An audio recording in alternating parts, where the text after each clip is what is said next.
There is a gigantic tragedy happening in our world today that many people either don't know about or are ignoring. And since it's often getting ignored, I'm going to try to introduce it in a different way than other media outlets have. To begin, let us look at the land of pyramids, the land of ancient writing, the land of mystical sculptures and other amazing artworks. This, my friends, is not Egypt. If a tragedy happened in Egypt, I suspect many more people would be paying attention, because Egypt is basically the only part of Africa the average person cares about. Why? Because most of us grew up learning about its amazing culture and all the arts of Egypt. But again, all that you just saw was not Egypt. For those of you not aware, Egypt has a sister country, and all of that wonderful stuff that you associate with Egypt can also be found in the neighboring nation of Sudan. In fact, there are quite literally many more pyramids in Sudan than in Egypt. So, if you're obsessed with triangles, then you should be looking further south. And not only was Sudan home to pharaonic culture, it was also home to some of the world's oldest Christian art as well.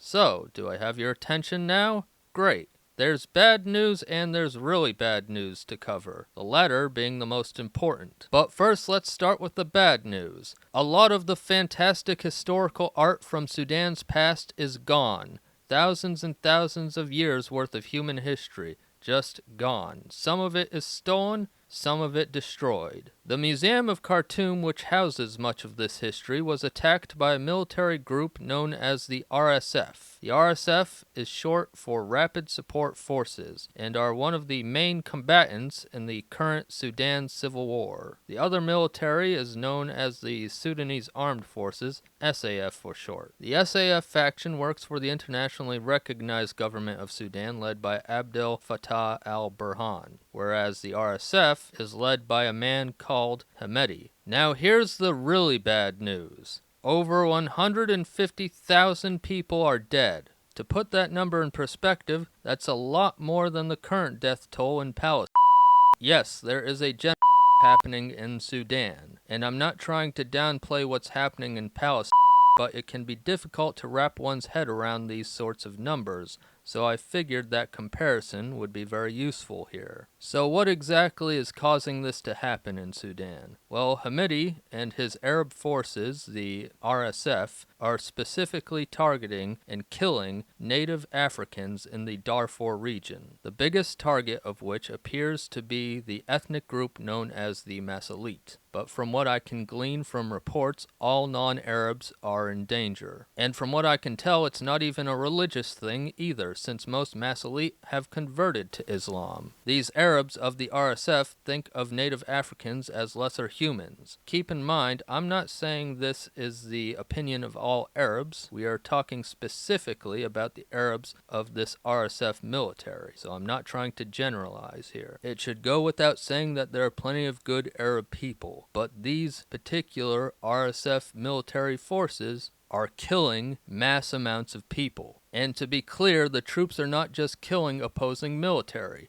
They are killing and raping civilians, including women and children and babies. According to some reports, the RSF is being funded by the UAE, the United Arab Emirates, and there may be other countries outside of Africa that have some financial ties to all these killings as well. The goal of the RSF appears to be to cleanse the Western Sudan, the Darfur region, of all the native Africans and to make it an Arab country in Africa. I'm still learning about this whole situation, but this is what I have come to know so far. So you might be wondering, what are some of the things we can do to help the African peoples of Sudan? Well, I'm sure there are a multitude of things that can be done, including things I haven't even considered. But at least for now, here are 3 possible methods. 1 is political activism. 2 is charity for the victims. And 3 is spreading the word to more people. If you have a YouTube channel like mine or some other form of social media, maybe try reaching out to people that way, or maybe spread the word in your local community as well. Now, I'm no expert, but I think the most important thing to do is probably to put pressure on the governments around the world to intervene in some way. One way to do this would be to call or meet with your local elected representative and ask them to support helping people in Sudan Sudan. Also, since there's a lot of protests happening in our country right now, many of which directed at Trump, if you are in one of those protests, consider holding a sign saying,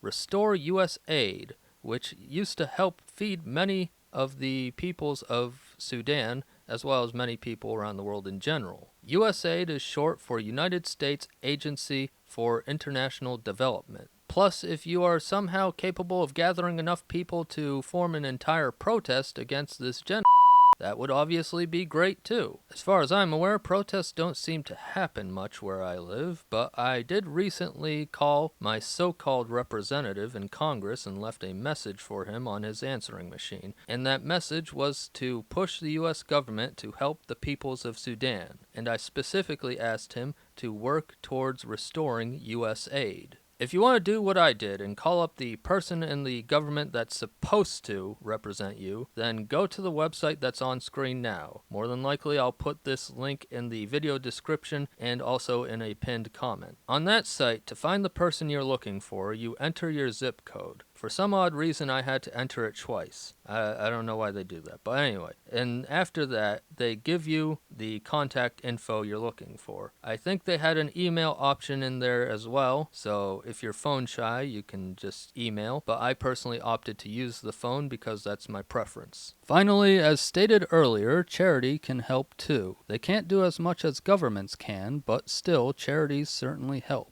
There's a number of different charities working to assist the Sudanese people, and I'll tell you about how I made my choice of charity. Now, I don't remember exactly how, but I stumbled upon a website called CharityWatch.org. It's a site that's meant to monitor charities to make sure they actually do charitable work. In other words, it's meant to check whether an organization is legit and not a scam.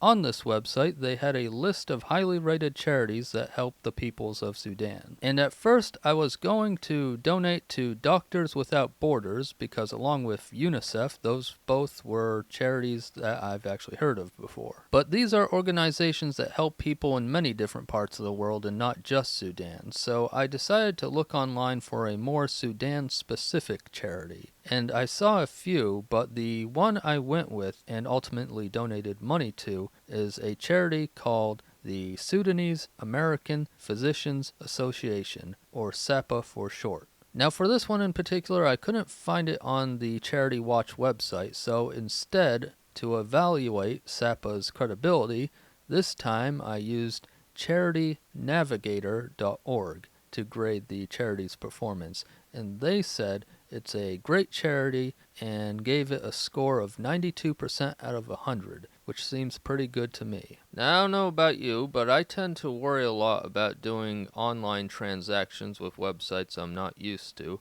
so I took an extra step. I thought to myself, can I check on the reliability of Charity Watch and Charity Navigator, and it turns out I could. I found a link to consumerreports.org which stated that the best course of action before giving is to check out the charity with one or more of the major charity watchdogs, including the BBBY's Giving Alliance, Charity Navigator, and Charity Watch. This isn't the first time I'm doing online donations, by the way, but back in the day, I didn't know about these charity assessment websites, and I'm glad I know about them now because they gave me a lot more confidence in picking a charity. Anyway, the Sudanese American Physicians Association's mission is to improve healthcare and to address urgent humanitarian needs in Sudan. According to their website, SAPA has been at the forefront of tackling major health crises in Sudan, including the Sudan Civil War, cholera outbreaks, and flood relief efforts. When disasters strike, SAPA mobilizes resources and expertise to provide immediate medical assistance, ensuring that affected communities receive critical care and support. They have also been instrumental in addressing the ongoing Sudan water crisis, bringing attention to waterborne diseases and working to provide sustainable solutions for access to clean water. In addition to crisis response, SAPA is deeply committed to long-term projects that address challenges like Sudan's climate change, with a focus on mitigating the health impacts of environmental changes such as droughts and floods while advocating for stronger infrastructure to support vulnerable populations. One more thing I would like to note is that this isn't the first time Darfur has been the victim of a similar situation took place about 20 years ago, and according to the Museum Houston, it required heavy international influence to end the conflict. So clearly, if we want peace to return for these people, we need more international attention on Sudan yet again. Having said all that, keep in mind, I'm no crisis expert. I'm just a guy who cares about Africa. This is not meant to be some perfect video essay. I just want to get people to give a damn about their fellow human beings. Please consider supporting Sudan in any way you can. And if you think there's any important info that I didn't discuss in this video, let me know. Please comment on this video and share your thoughts and ideas about what can be done. Thank you for watching.